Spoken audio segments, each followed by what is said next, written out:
안녕하십니까. 조국혁신당 대표 조국입니다. 검찰의 조직적인 범죄 행위가 드러났습니다. 수사 과정에서 범위를 벗어난 압수수색으로 얻은 민감한 개인정보를 폐기해야 되는 사생활 정보를 보관하고 활용하고 있다고 합니다. 명백한 불법입니다. 검찰의 민간인 불법 사찰 도구인 D넷의 민낯이 드러난 것입니다. 탐사보도 전문 매체인 뉴스버스의 관련 보도는 충격적입니다. 법원이 발부한 압수수색 영장에 포함되지 않은 압수수색 대상이 아닌 개인정보와 사생활이 담긴 휴대전화 정보를 검찰이 불법적으로 수집, 관리, 활용해왔다는 것입니다. 수사와 관련 없는 정보는 즉각 폐기해야 합니다. 아무리 수사 대상자라고 하더라도 영장에서 허용하지 않은 디지털 기기에 담긴 SNS 대화, 문자 메시지, 녹음 자료, 이메일, 동영상 등을 수집하고 활용하는 것은 민간인 사찰이나 다름없습니다. 디지털 기술의 발전에 발맞춰 진화한 신종 디지털 범죄입니다. 검찰이 캐비넷에 보관해온 민감한 정보를 필요한 때에 꺼내 정적을 탄압하고 정치에 개입하기 위해 활용하는 것은 더 이상 영화 속 이야기가 아닙니다. 검찰 캐비넷은 그 자체로 공포입니다. 그런데 이제 검찰이 철제 캐비넷이 아니라 D넷이라고 불리는 디지털 캐비넷을 사용하고 있다는 것 아닙니까? 구체적인 범죄 행위는 고위공직자 범죄수사처의 수사와 국정조사를 통해 곧 밝혀질 것입니다. 대한민국 국민은 자신이 잘못하지 않아도 누구나 압수수색을 당할 수 있습니다. 이 경우 스마트폰에 보관 중인 연인과의 사진, 친구와 주고받은 문자, 메시지, 이메일 등 지극히 사적인 파일을 검찰이 나 몰래 보관하고 있을 가능성이 크다는 것입니다. 이런 민간인 불법 사찰 행위는 윤석열 검찰총장 시절 대검찰청 예규를 만들어 공공연하게 조직적으로 이루어졌다고 합니다. 법원은 압수수색 영장을 발부할 때 그 대상을 엄격히 제한하고 있습니다. 수사와 관련 없는 정보까지 들여다보지 못하도록 하는 겁니다. 법원의 압수수색 영장이 금지하고 있는 행위를, 당연히 대한민국 헌법이 금지하고 있는 행위를 대검찰청 업무 지침인 예규로 만들었다는 겁니다. 윤석열 검찰총장은 당시부터 검찰공화국을 만들 준비를 미리미리 하고 있었던 것입니다. 조국혁신당은 이미 지난주에 윤석열, 김호수, 이원석 등 전현직 검찰총장과 강백신 서울중앙지검 반부패수사 1부장 등 특수부 검사들을 고위공직자 범죄수사처에 고발했습니다. 직권남용과 개인정보보호법 위반 혐의입니다. 조국혁신당은 22대 국회에서 더불어민주당 등 뜻을 같이 하는 야당과 함께 검찰의 불법 민간인 사찰 의혹 진상규명을 위한 국정조사를 추진하겠습니다.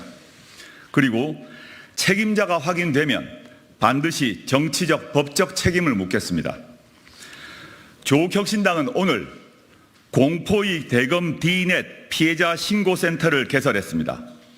센터장은 저 우측에 서 계신 판사 출신으로 법제처장을 역임한 김형현 후보가 맡았습니다.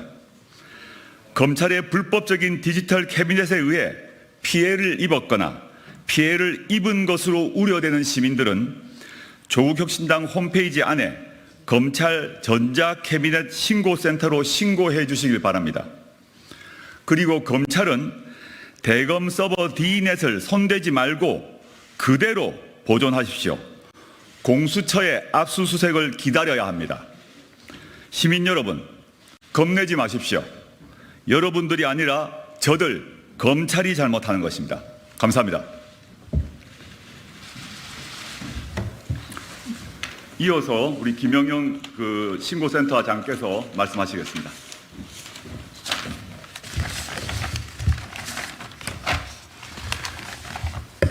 네, 안녕하십니까.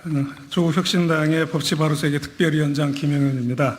저는 이 검찰의 불법 민간인 사찰과 관련돼서 법률적 측면에 대해서 좀 상세히 설명드리고요. 아울러서 지난 금요일 날 대검에서 반박 해명하는 보도자료가 배포된 것으로 알고 있는데 그 부분 대검 해명에 대해서 저희들이 반박하는 내용을 설명드리겠습니다. 먼저 이 사건과 관련된 아주 간단하면서도 핵심적인 법리에 대해서 말씀드리겠습니다. 수사기관이 국민의 사생활의 평온과 자유 등 국민의 기본권을 제한하려면 현행법상 그 법관이 발부한 영장이 있거나 구체적으로 법률에 근거가 있어야 합니다. 법률 용어로 영장이 있어야 한다는 것을 영장주의라고 하고요. 법률에 명확한 근거가 있어야 한다는 것을 법률 유보 원칙이라고 합니다. 이는 헌법이 명하는 원칙이라는 점에서 헌법 원칙입니다. 이런 간단하면서도 핵심적인 헌법 원칙을 모르는 검사가 있다면 그는 국민의 인권을 보호하고 적법 절차를 준수해야 할 책무가 있는 검사로서의 자격이 전혀 없다고 할 것입니다. 압수수색 영장 발부의 사유로 된 범죄 혐의와 무관한 개인정보, 이하에서는 그냥 간단하게 무관정보라고 표현하겠습니다. 이 무관정보에는 별건과 관련된 정보도 포함되어 있는 것입니다. 이 무관정보를 수집하도록 하는 법률 규정은 현재 없습니다. 아울러서 법원은 압수수색 영장을 내주면서 명시적으로 무관정보를 삭제, 폐기하도록 수사기관에 의무를 부과하고 있습니다. 따라서 수사기관이 무관정보를 수집, 이용, 활용한다면 이는 헌법상 영장주의 위반이자 법률유보 원칙에 위반됩니다. 그리고 또한 이 행위는 단순히 헌법 원칙 위반이 아니라 현행법상 범죄 행위에 해당합니다. 검사가 압수수색 영장을 집행하면서 그 영장의 수집을 금지한 무관정보를 수집, 관리, 활용함으로써 개인정보의 주체인 개인의 사생활에 자유라는 기본권을 침해해서 국민의 권리 행사를 방해하였으므로 이는 형법상 직권남용 권리행사 방해죄에 해당합니다. 또한 압수수색 영장이 삭제, 폐기를 명한 개인정보가 담긴 무관정보를 취득해서 디넷에 업로드하고 관리하며 접근하는 행위는 개인정보보호법이 처벌하는 6가지 유형의 행위에 해당합니다. 구체적으로 말씀드리겠습니다. 정보 주체의 동의를 받지 아니하고 개인정보를 제3자에게 제공한 자 및 그 사정을 알면서도 개인정보를 제공받은 자. 두 번째, 개인정보를 수집한 목적에 따른 범위를 초과하여 이용한 자. 세 번째, 업무상 알게 된 개인정보를 누설하거나 권한 없이 다른 사람이 이용하도록 제공한 경우. 네 번째, 정당한 권한 없이 허용된 권한을 초과하여 다른 사람의 개인정보를 이용한 행위. 다섯 번째, 거짓이나 그 밖의 부정한 수단이나 방법으로 개인정보를 취득하는 행위. 여섯 번째, 직무상 알게 된 비밀을 직무상 목적 외에 사용한 자에 해당합니다. 이에 따라서 무관 정보를 수집하도록 하는 불법적인 대금 예규를 창설한 윤석열 전 검찰총장, 이 얘기를 폐지해야 할 의무가 있음에도 불구하고 이를 그대로 존치시킨 김호수, 이원석 검찰총장을 직권남용죄와 개인정보보호법 위반죄로 이 교사범으로, 그리고 불법적인 대검 예규에 따라 뉴스버스 이진동 기자의 휴대폰 정보 전부를 디넷에 업로드하도록 한 강백신 서울중앙지검 반부패 수사 1부장을 위각죄의 실행범으로, 강백신 검사처럼 불법 예규에 따라 업로드하였을 것으로 추정되는 서울중앙지검 반부패 수사부 소속의 성명불상 검사들, 그리고 이 업로드된 개인정보를 별건 수사나 언론 플레이에 활용하기 위해 조회하였을 것으로 추정되는 대검 범죄정보기획관 소속 검사들을 지난 금요일 날에 고발하였습니다. 이 고발에 대해서 검찰은 지난 금요일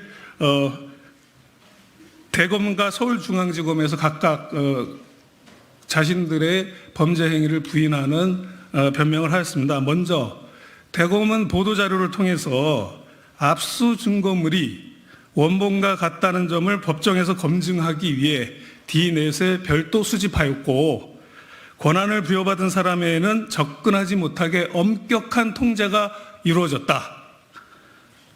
그리고 2021년 1월 1일 개정된 대검 예규가 아니라 2019년 5월 20일 개정된 대검 예규에 따른 것이라고 해명하고 있습니다. 아울러서 서울중앙지검 관계자는 이렇게 변명을 하였습니다. 대검의 내부 기준과 법리, 규정에 맞게 엄격하게 처리하고 있다라고 하였습니다. 이에 대해서 구체적으로 반박을 하겠습니다. 먼저 대검 공보관이 압수 증거물이 원본과 같다는 점을 법정에서 검증하기 위해서 D넷에 업로드하였다는 점에 대해서 반박하겠습니다. 검찰의 말은 D넷에 업로드한 사본으로 압수 증거물 원본의 동일성을 검증을 하겠다는 것입니다. 너무나 뻔뻔한 거짓말이라서 제가 뭐라고 이것을 반박할지 모르겠는데요.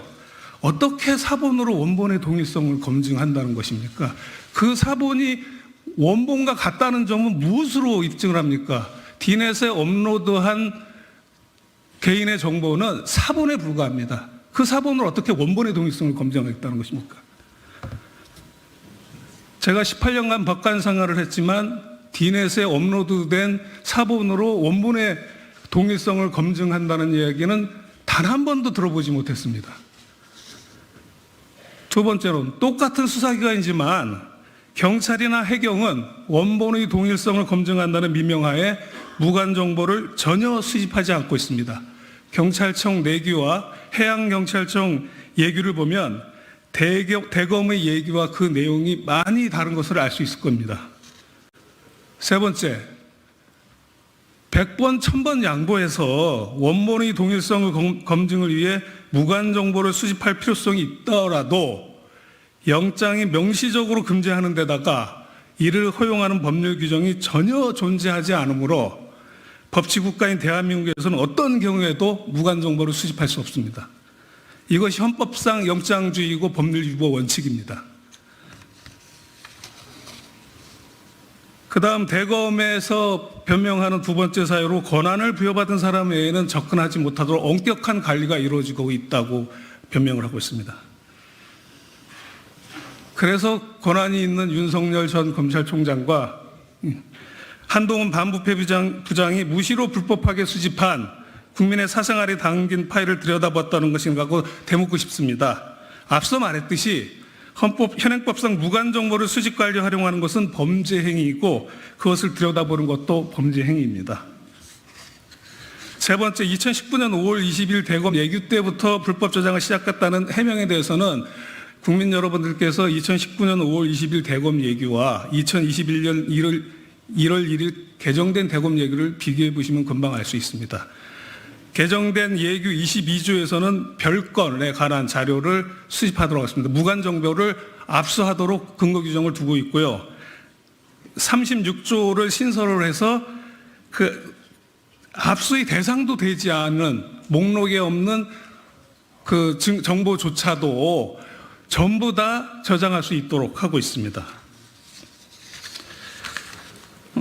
대검의 그 공보와 관련돼서 추가적으로 말씀드린다면 대검 공보관인 앞서 말씀드린 사정 이와 같음에도 검찰이 조직적 범죄 행위를 은폐하기 위해서 국민을 속이는 허위 내용의 보도 자료를 배포했습니다.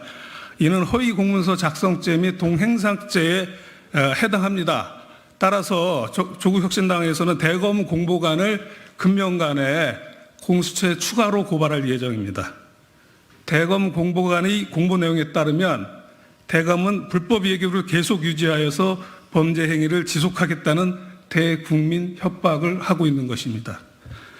이하 대검의 내부 기준에 따랐다는 서울중앙지검 관계자의 말은 앞서도 말씀드렸다시피 영장주의와 법률유보 원칙이라는 헌법 원칙을 전혀 망각한 주장이라는 점을 밝혀드리고 이하 설명을 마치도록 하겠습니다.